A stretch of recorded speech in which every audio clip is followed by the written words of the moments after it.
নমস্কার বন্ধুরা, আমার চ্যানেলে তোমাদেরকে আরেকবার ওয়েলকাম।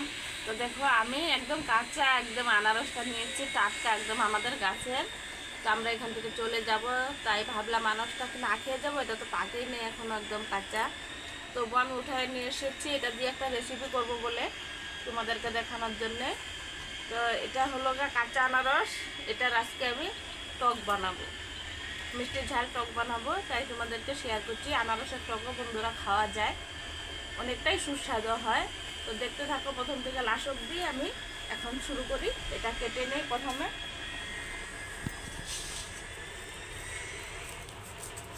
এটা ফেলে দিতে হবে, এটা লাগালে কিন্তু গাছ হয়ে যায়। আমি এরকম একটা লাগিয়েছিলাম, সেই গাছের আনারস দেখো কত সুন্দর হয়েছে। এটা বড় হলে কিন্তু অনেকটাই বড় হতো, একদম কচি আছে কারণে এতটাই ছোট। আরেকটাও আছে দেখো, একদম কুটি মুটি।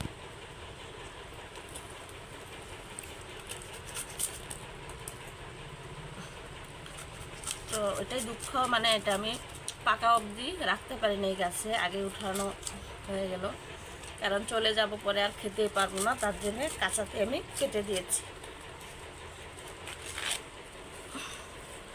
আনারসের জাতটা খুব ভালো ছিল জানো তো। ছুলে নেব, অল্প হয়ে যাবে ছুলার পর, কারণ এতটাই করছি এটা।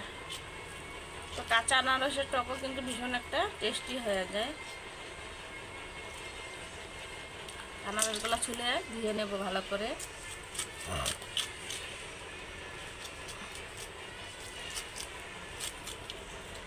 তো এবার কেটে নেব, ওরকম পাতলা পাতলা করে কেটে নেব।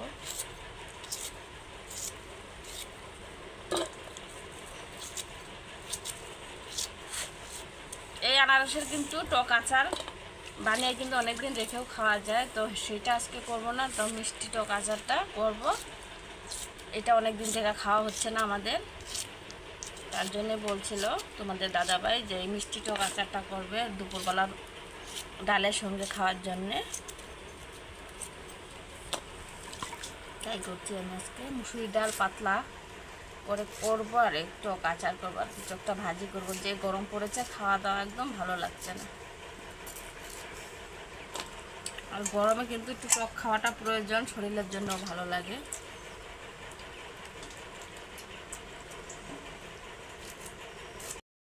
তো আনারসগুলো আমার কাটা হয়ে গেছে, আর এখানে 2টা কাঁচা লঙ্কা আমি ফেলে দিয়েছি।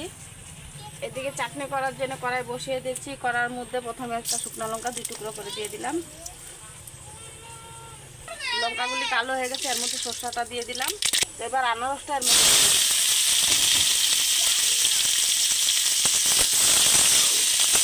একদমই সহজ আনারসের চাটনি বানানোর জন্য, কোনো ঝামেলা লাগে।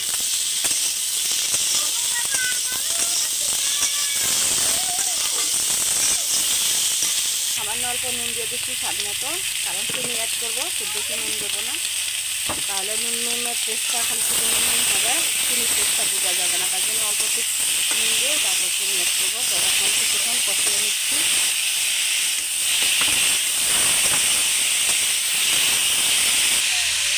একটু 2 মিনিটের মতন ভাজা ভাজা করার পরে এবার চিনিটা অল্প অ্যাড করছি।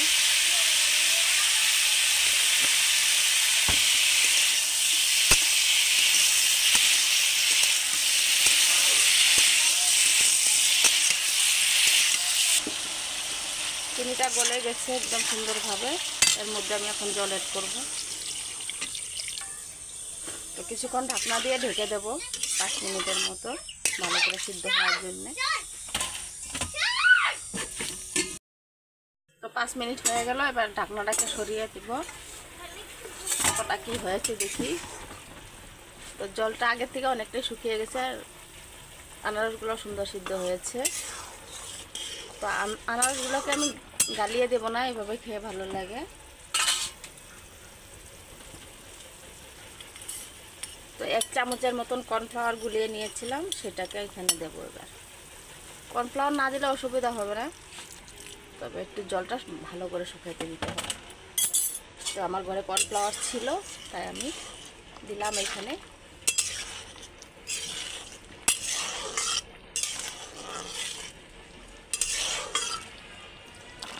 তো এবার একটু ভাজা মশলাটা দিয়ে দেব, ধনিয়া আর মরিচ সস। এটা আগের থেকে আমার করা ছিল ঘরে, ভেজে আমি কুটে নিয়েছিলাম, সেটাকে অল্প দিয়ে দিচ্ছি। আমার রেসিপি প্রায় শেষের দিকে বন্ধুরা। তো একবার হলে এরকম করে আনারসের টক ঘরে বানিয়ে খেয়ে দেখবে, ভীষণ ভালো লাগে কিন্তু। আর কর্নফ্লাওয়ারটা দেওয়ার কারণে অল্প স্লিপ স্লিপ ভাব হয়ে গেছে, সুন্দর গাঢ় হয়েছে অনেকটা আগের থেকে। তো এই অবস্থায় আমি এখন নামিয়ে দেবো, বেশিক্ষণ আর ফোটাবো না, কারণ ঝুলটা আর একটু অ্যাবজর্ব হয়ে যাবে একটু পর ঠান্ডা হলে। তো বন্ধুরা, আনারসের চাটনি হয়ে গেল পুরোপুরি, তা আমি নামিয়ে দিয়েছি। দেখো কতটা সুন্দর হয়েছে, দেখলেই বুঝতে পারবে তোমরা। তো এটা ঠান্ডা হলে আরও কিন্তু অল্প গ্রেভি হয়ে যাবে। তো জানি না আমার রেসিপিগুলো তোমাদের কেমন লাগে, যদি ভালো লাগে অবশ্যই সাবস্ক্রাইবটা করে রাখবে, তো পরবর্তী আরও এরকম সুন্দর সুন্দর রেসিপি সবার আগে তোমাদের কাছে পৌঁছবে। আজকে রেসিপি এতটুকুই, পরবর্তী আরও কিছু ভালো ভালো রেসিপি নিয়ে আসবো তোমাদের জন্য শুধুমাত্র।